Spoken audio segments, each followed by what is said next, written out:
Hey there!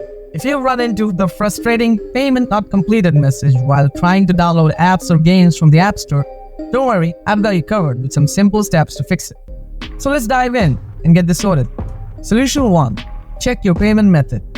Start by opening the Settings app, then tap on your Apple ID at the top of the screen.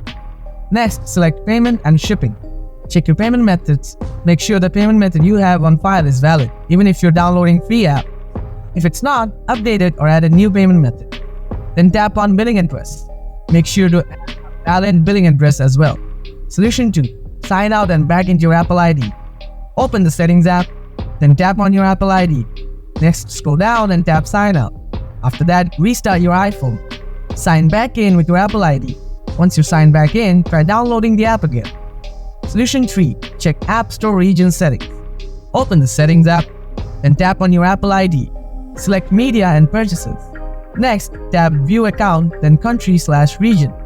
Ensure you're in the correct region. If it's not, update it to match your current location.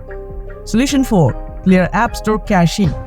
Open the Settings app, scroll down, then tap on App Store. Scroll down. Next, tap on Personalized Recommendation. Tap Clear App Usage Data. After that, restart the App Store. Solution 5. Check for Screen Time Restrictions.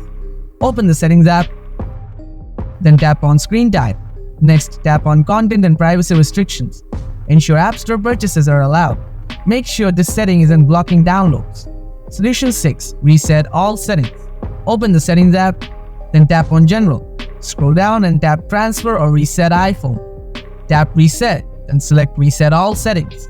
Note that this will reset system settings but won't delete your data. And that's it. By following these steps, you should be able to fix the payment not completed error and get back to downloading your favorite apps. If this guide helped you out, drop a comment below and let me know.